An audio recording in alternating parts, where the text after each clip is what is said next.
Hi peoples, and welcome to the first ever episode of The Ranting Hour, the show where I rant about all things movie for no more than 1 hour. Today's topic, a movie that is infamous among movie reviewers, yet seems to be completely unheard of with the general public. The Quest for Camelot. I found this movie about 2 years ago when I was browsing Netflix, and it looked vaguely familiar enough, so I decided to watch it one night when I had nothing going on, and oh boy, was it a trip. Semi-inconsistent animation, plot holes galore, really weird pacing and direction, and it constantly flip-flops between being dumb for kids and not so clever for adults. This film is not a complete tragedy, though. It actually has some redeeming qualities and made some good directional choices. The Quest for Camelot came out in 1998, produced by Warner Bros. Studios. It is loosely, and I mean loosely, based on the 1976 novel by Vera Chapman, The King's Damsel. The novel is kind of a sequel to the story that most of us are familiar with, which is the tale of King Arthur. Arthur being an unlikely hero and pulling the sword Excalibur from the stone and uniting the people of the land with his sidekick Merlin. The King's Damsel, being a sequel, takes place after these events and tells two different stories. The main story of the book being in the present, and a smaller prequel story told in flashbacks that explain how we got to the present-day events. For those of you who are unfamiliar, here is a quick but magically detailed overview of the novel's plot. The novel follows a girl named Lynette, a more tomboyish girl in the medieval ages. The story begins on the day of Lynette and her sister Leonie's dual wedding. They are both being married to two brothers, Gaheris and Gareth respectively. However, Lynette is miserable with this arrangement as she is actually in love with Gareth, and because she was R-worded by a friend of her father's as a teen, she is worried Gaheris will publicly shame her for not being a virgin on their wedding night. Gaheris, instead, doesn't want anything to do with Lynette, sleeping next to her without touching at night and leaving her early the next morning before she's awake. This leads to flashbacks that explain the events that led to this moment, the story that the movie tries to tell. Kind of. Not really, you'll see what I mean. Along with summarizing the Arthurian legend, the flashback tells the story of the Red Knight, one who claimed no loyalty for King Arthur. He had attacked Lynette's home due to an absence of any male figureheads, and held her older sister Leonie and the rest of the house hostage until Leonie consented to marry him and make him lord. He's evil, but he understands that no means no. Lynette disguised herself as a kitchen boy and escaped, going to Camelot to plead for King Arthur to send help and save her sister. Merlin vouches for her, he had also appeared to her after she was R-worded, and she receives the king's blessing. King Arthur only sends her with one man though, Gareth, whom she mistakes as a kitchen boy. She is rude to him at first until he proves himself while rescuing Leonie, to which Lynette realizes that she's actually in love with him. However, as a reward for saving Leonie, Gareth is gifted with marrying her, and Lynette is to marry his older brother, Gaheris. Back in the present, Lynette worries what will happen to her as she has basically been abandoned by her new husband and can only watch her love be with her own sister. Merlin intervenes again, and Lynette is able to convince Arthur to make her his messenger of sorts. She is tasked with traveling ahead of Arthur's knights to try and persuade other lords of swearing allegiance to Arthur before the knights arrive. It's extremely dangerous, but Lynette doesn't fear it. Lynette does so well at this job, persuading the lords with bravery and grace, that she earns the respect of everyone traveling with her. There are a few misadventures along the way of Lynette's travels, including an encounter with the man who R-worded her, to which she beheads him. She is then haunted by his ghost until she forgives him, which frees her of the nightmares she was seeing as a result of the murder. Eventually, she is separated from her party in a strange land and kidnapped. She quickly escapes through a network of caves with the help of a man named Lucius, someone who has spent so long in the dark that he is completely blind and pale, with light blue hair. For some reason, he was imprisoned with his mother, who has died, and has also befriended a witch just outside the caves and lives a simple and happy life. Lynette stays with the man for a while and falls in love with him. She's glad that he's blind so he cannot see how plain she is, but insecure that if he was able to see, he'd leave her. Soon the witch informs Lynette that Lucius is dying. From what? We don't know. Probably lack of vitamin D, though. Lynette, obviously terrified by this news, decides that she's going to find the Holy Grail in order to heal him. She meets up with her traveling companions again, and they make the long and strange journey and actually manage to retrieve the Grail. Lynette hurries back to Lucius and allows him to use the Holy Grail as he pleases. Instead of wishing to heal himself, however, Lucius wishes for sight so that he can see Lynette. When he opens his eyes, Lucius cries in delight and repeats over and over how beautiful Lynette is. The pair spend as much time as they can together until Lucius passes away. The witch and Lynette bury him before she sets off again and resumes her duties as the king's damsel. Obviously, with how mature the novel is, certain things were changed to make the movie version more kid-friendly, as well as make it fit better in the crunch time movie format. Originally, the story was, and I quote, centered around a young female character named Susanna, who embarks on a dangerous quest for the Holy Grail to save her sister from a ruthless and powerful knight. This film supposedly went to production, however, before this original script was finished. Then in 1995, most of the animators were moved to help finish Space Jam in time for its 1996 release, and during that time, the script was heavily reworked, as well as many heads of the project being either kicked off or leaving themselves entirely. The story now focused around a girl named Kaylee, who sets off to find Excalibur after it was stolen in order to save her mother Juliana and all of Camelot. Other notable changes are that the backstory for our protagonist isn't so dark anymore, it's just a classic dead parent plot.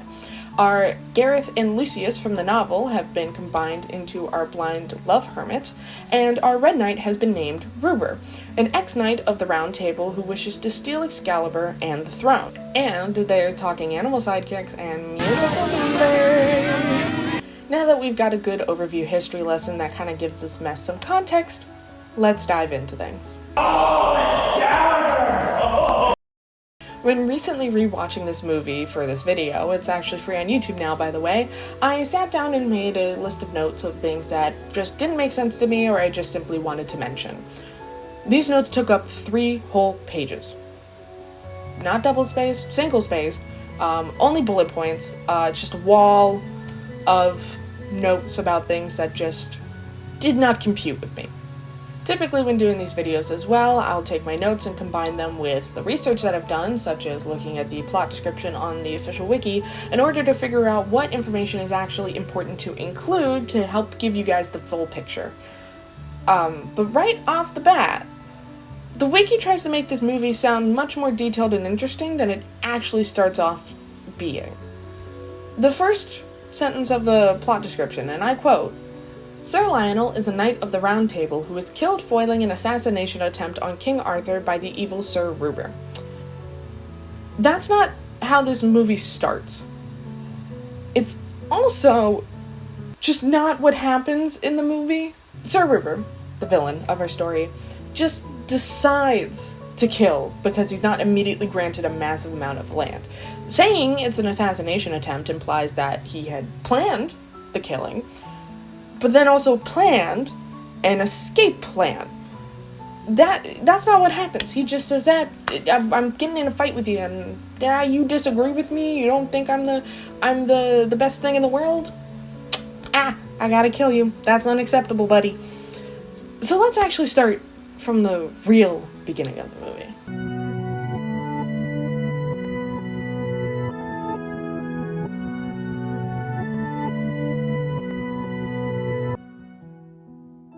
We open on the shores near Kaylee's home, riding horseback with her mother and father. She asks her father to tell her again why he became a knight. Sir Lionel, her dad, goes on to tell the story of King Arthur pulling the sword from the stone and uniting everyone. Sir Lionel's not involved in the story, actually. He just then says that he took an oath to protect Camelot. It's also noted that the sword was pulled from the stone on the same night that Kaylee was born. We don't actually get clarification, though, why this is significant. I assume what they're trying to do is a Chekhov's gun type of foreshadowing of like, oh, she was born on the night that the sword was pulled, so that means she's rightfully the one that's going to go on this adventure for said sword. We don't get that explanation, though. It's just kind of there. She's also the only one that actually attempts to go do that, so that could also be part of it, but you know. Anyways, a quick useless dance sequence with random townsfolk we never see again, and Sir Lionel is off with the other knights for a meeting in Camelot. This is actually a really good time to have the credits roll over a beautiful scenery painting. There were 4 screenwriters for this. Anyways, we get a nice hymn type of song that fits really well with the medieval era, and we see the knights meeting Luke Skywalker, King Arthur, and can you tell who the evil knight is? I don't know. It's pretty hard. Most of these knights actually look almost exactly the same. Charming sing-along. Now let's get down to business. I've waited a long time for this day. What about my new land? Yeah, this villain is so brazenly evil that it's a little too cringy to watch, but he's actually one of the best characters out of the entire movie thanks to his voice actor. So despite this very clearly evil guy somehow becoming a knight that's supposed to uphold these pure ideals, he gets in a fight with the other knights over being better than everyone else and genuinely just being rude. It's time for the new king, and I vote for me. Eventually, a physical fight breaks out, not the assassination attempt, and Lionel breaks his neck in the process and dies. We see this happen quickly, but still on screen, so good on you, Warner Bros. Sir Lionel is returned back home to be buried, though it takes him until winter, despite the trip later being stated that it only takes 3 days. Ruba will be in Camelot in 3 days. Luke, Arthur, tells Juliana that their family is still welcome in Camelot anytime. This is important for later. Kaylee is so sad that she runs to her pony for comfort, and we get actually a pretty clever transition with her face in the reflection of the water. Okay. I know this is my opinion, but I say this from a technical place of heart. I hate when movie musicals use styles of instrumental and musical composition that isn't accurate to the time that the movie takes place in, but accurate to the time that the movie was made in. Mainly, movies from the 80s and 90s like this that use 80s and 90s style of music and instrumental for stories like this that take place in the medieval ages. I know, I'm a little biased, having grown up on musical theater for a good portion of my life. I'm very used to the high standards that musicals like that have to achieve in order to be successful, where the music has to sound like it's from the time period that the musical takes place in, otherwise it's not going to sound like properly cohesive. But that same rule still kind of applies to movie musicals too. Obviously, if the tone is set for a movie musical to be some type of pop remix in a old fairy tale setting or some weird combination like that, then, you know, that's a little different. But this movie is setting itself up to be as authentic as it possibly could be for those fantasy types of stories. So why not use those types of instrumental and kind of song styles to make the music in your movie?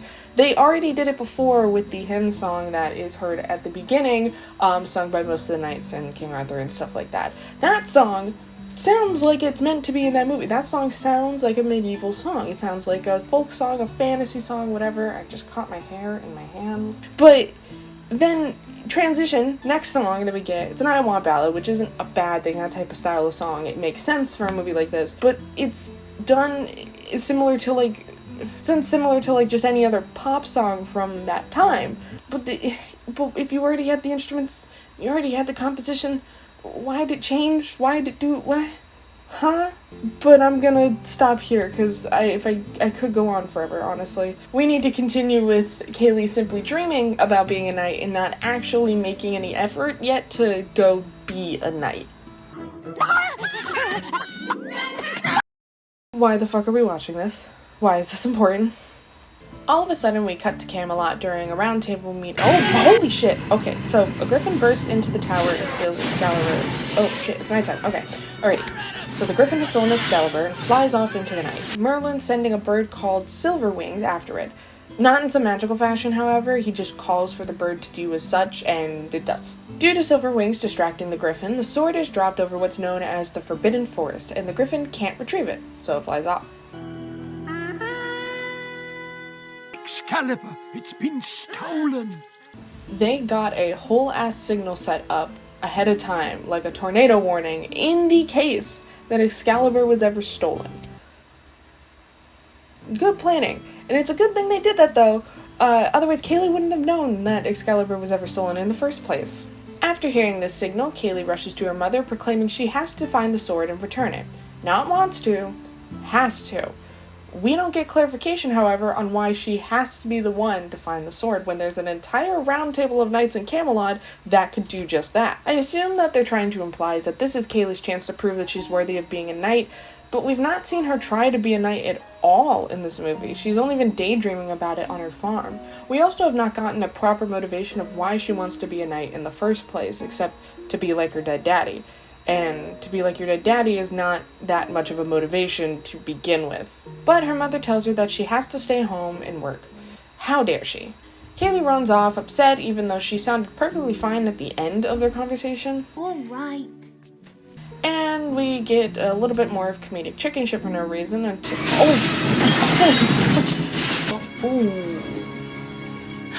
He's back. You're still single. Impertinent pig! Is that a no? Can you tell he's evil? He's harassing a woman. Unlike our Red Knight from the novel, this man doesn't understand the idea of consent. So, this is our Red Knight. He begins with a killer opening to his villain song, which I argue is one of the best songs in this entire movie. It transitions very beautifully, it's so nice to comp it. Mwah, love it. And threatens that everyone must obey his orders or he will kill them. You'll find you won't be able to resist! During this song, Ruber reveals his plan to take over Camelot.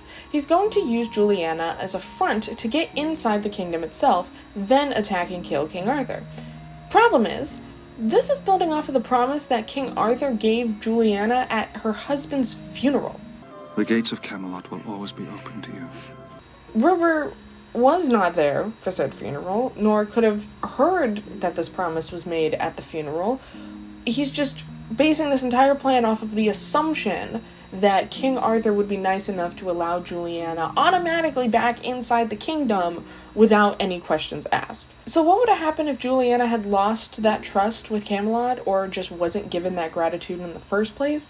Ruber's plan would have literally immediately fallen apart because he wouldn't have been able to get inside. And this promise, too, is also visually implied to all hinge on the fact that Sir Lionel and King Arthur were supposedly friends in some way, as they had seats next to each other and gave this type of look in the film. That's it. That's the only, all this is hinging on that look, for Juliana to be instantly welcomed into Camelot, and for Ruber to utilize that. This look here. Go crazy, Tumblr. Anyways, more of the best song, Ruber being insane, and using a witch's potion to combine his men with metal weapons and to make them monsters of living steel. This idea is actually so amazing, and the character designs are really good in my opinion. The only downgrade is the chicken shit gets involved in this. So while everyone is getting fused with metal, Kaylee is given the chance to escape through a small break in the wall nearby, her mother urging her to go warn Camelot before they get there. A quick break of great choreo for this number, and some beautiful imagery of a snake devouring the 3 rings of Camelot, almost kind of like propaganda. Our Griffin lands, revealing he's owned by Ruber. Panic sweeps across the land! Precisely. Without the... Precisely. I have never heard such a more perfect voice for such a terrifying creature, and whoever fought for this decision in the meeting room, I love you. You're great. Keep doing you. You're genius. So the Griffin tells Ruber he dropped Excalibur over the Forbidden Forest, with Kaylee overhearing the whole thing. Kaylee now sets off to find Excalibur before Ruber and a few of his men and return it to Camelot. As Kaylee rides off on her horse, we get a very misplaced song from Juliana, praying for her daughter's safety. This song isn't terrible, it's actually really good. It won a Golden Globe for Best Original Song in 1999, but the placement here does not work for me. I understand what they're trying to get at. It's a juxtaposition of the tone of the song being very calm and soothing with the action being very dangerous and anxiety-inducing. But it doesn't play like sad music over a battle scene. It plays more like this scene from Megamind.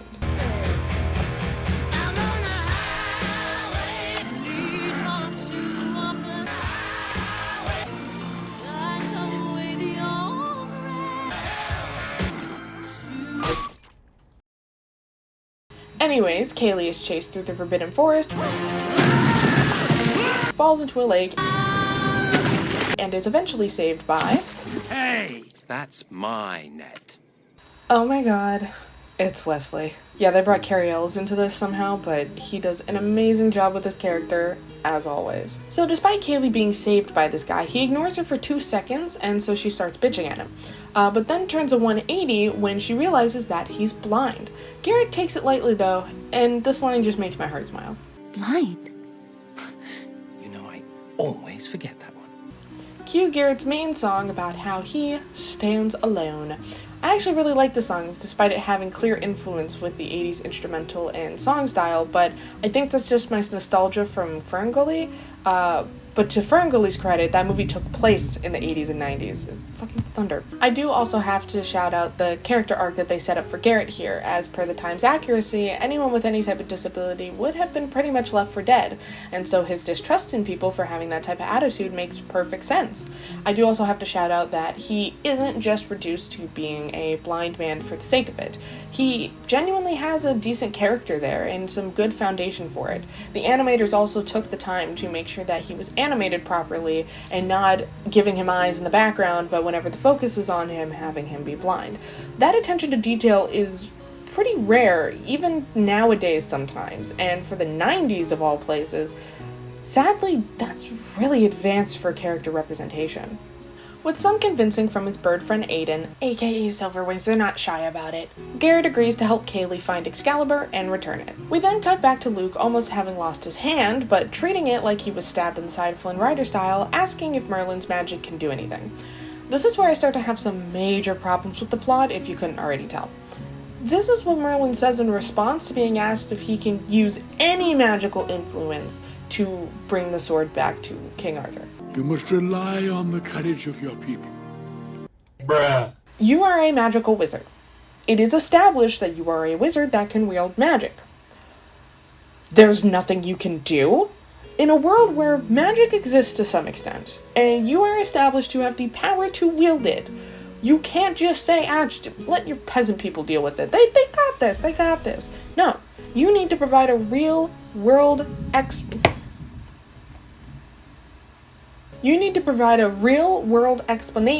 of why you can't do anything. And I have one for you. Excalibur is magical and so is the stone, right? Would you let me explain my fix for this messy world building, please? Thank you.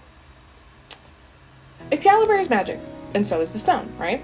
So is Merlin, but the magics are completely different. Merlin's being more like alchemy and more man-made-ish, and Excalibur and the stone being more spiritual and otherworldly.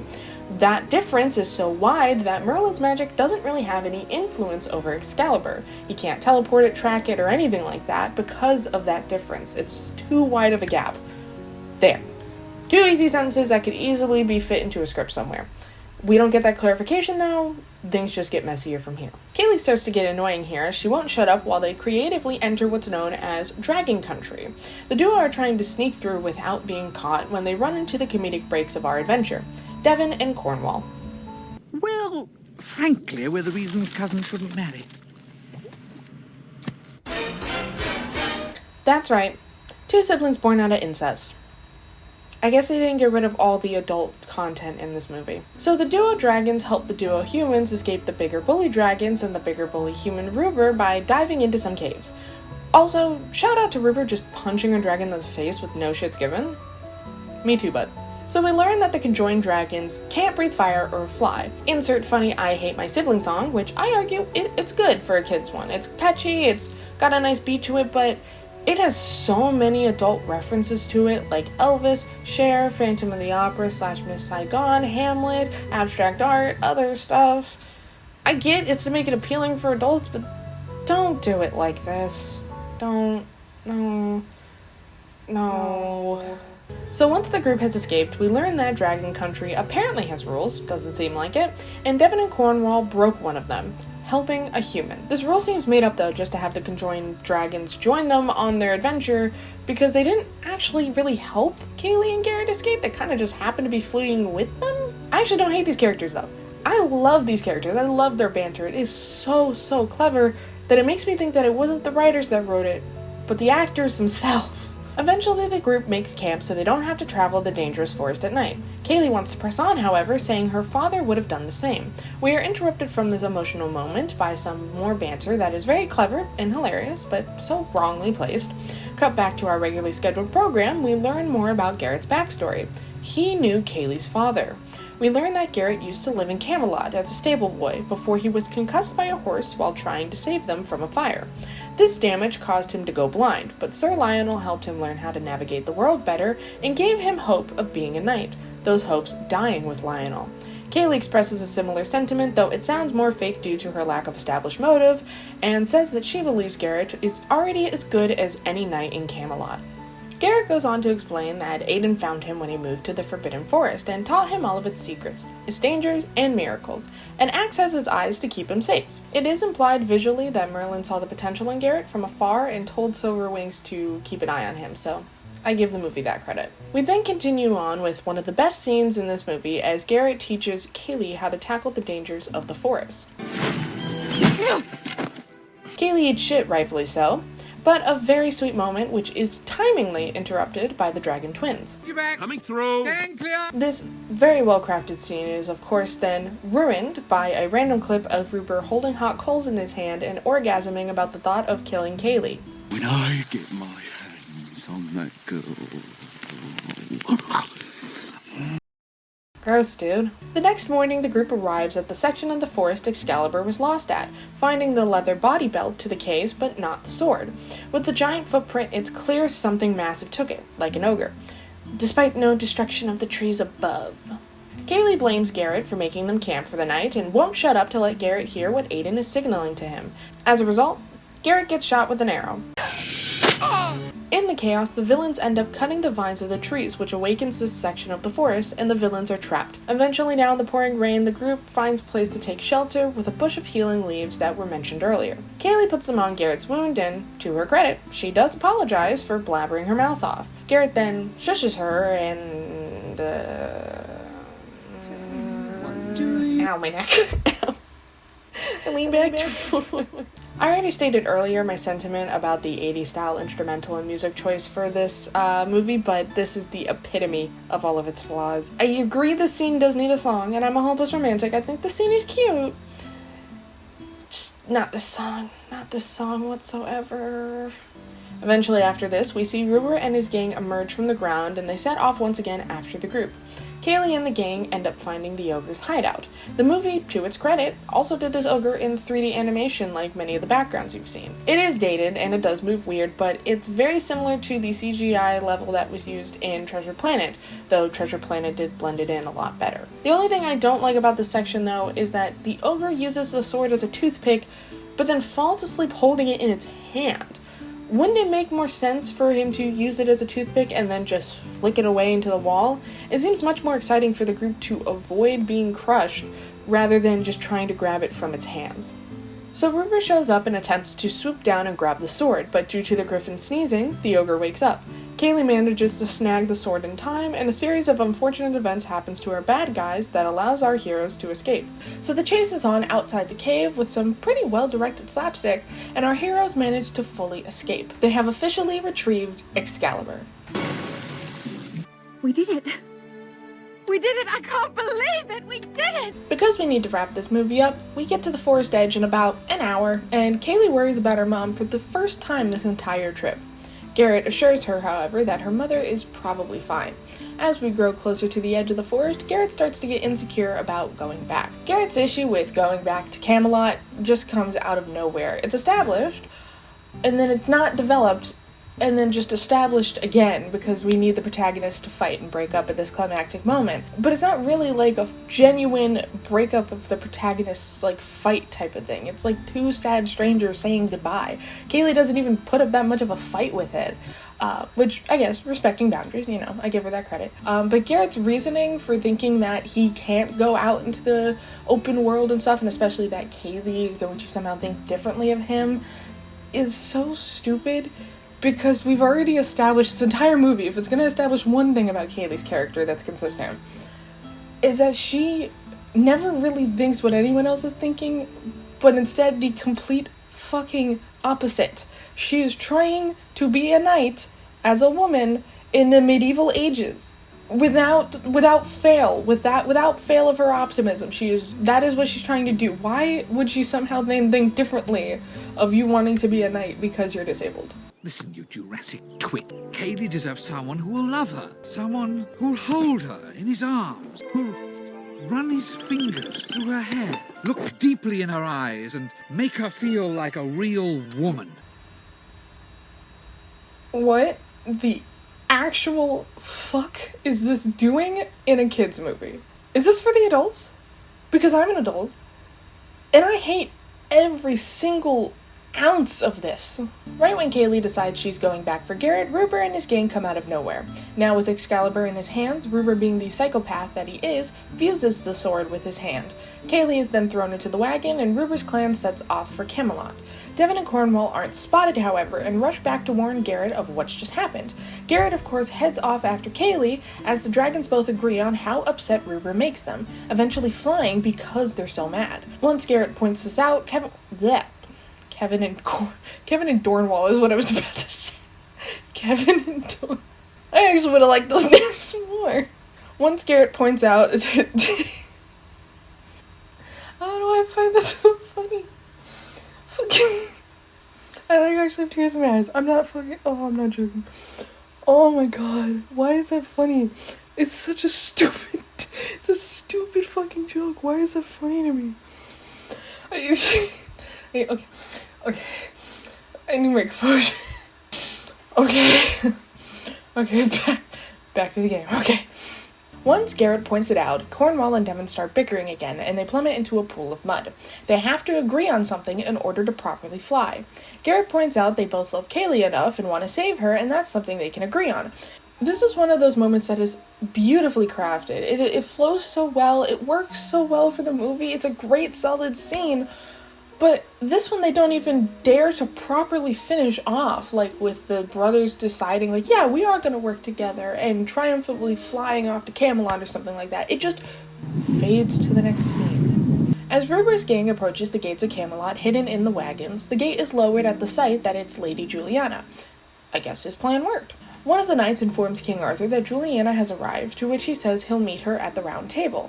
As the wagon rolls closer into the courtyard that is insanely small for being a kingdom, Kaylee is able to break free and warn everyone that it's a trap. The jig is up, the villains start attacking, and Ruber rushes inside the castle to kill Arthur as his lackeys guard the main entrance. Upon hearing that the king is in danger, Kaylee rushes into action while her mother sits to the side watching the chaos, only mildly concerned. Kaylee rushes onto a wooden walkway for an area of construction to try and get inside when the griffin swoops down to stop her. Ruber's men start to close in as well, and we think that Kaylee's fallen to her death when... Garrett! Dun-dun-dun-dun! Garrett and the dragons have arrived. Our heartfelt meeting is interrupted to Arthur heading to the round table, only to find Ruber there and see he has Excalibur. We cut back to Kaylee and Garrett. Despite the griffin interruption, Garrett knows a secret way to the king through the stables. Why does this exist? So the blind man drives a hay cart for no reason but pointless action somehow towards the stables, and they don't die in a fiery crash. See? That wasn't so bad. So many memories in this room. Ruber is still kicking the shit out of King Arthur, who is defenseless in his injured state. Cutting back to Kaylee and Garrett again, we see how they enter the secret underground route to the round table room. How convenient. And so Durkee's gonna have to guide her through the maze. Let's see what Aiden and the dragons are doing. The griffin has captured Aiden, so Devon and Cornwall set the griffin on fire. Sounds about right. Back to Arthur. Oh, no, we have to watch the chicken stand up for himself, even though no one gives a f. Okay, back to Arthur, still getting the shit beat out of him, and Kaylee and Garrett sneak in. As Ruber is threatening to kill the king like he did Kaylee's father, I don't know why he hasn't done that already, though. Kaylee starts to devise a plan to stop him. Ruber goes full insane psycho ranting about how he's not a king, but a god, until Kaylee swoops in referencing her father's last words, despite not being there. Anyways, this shit happens. Kaylee sees that the stone for Excalibur isn't far away and devises a plan to trick Ruber into sticking the sword back into the stone. This gets dragged out much longer than it needs to be and kills all the tension that wasn't there in the first place until...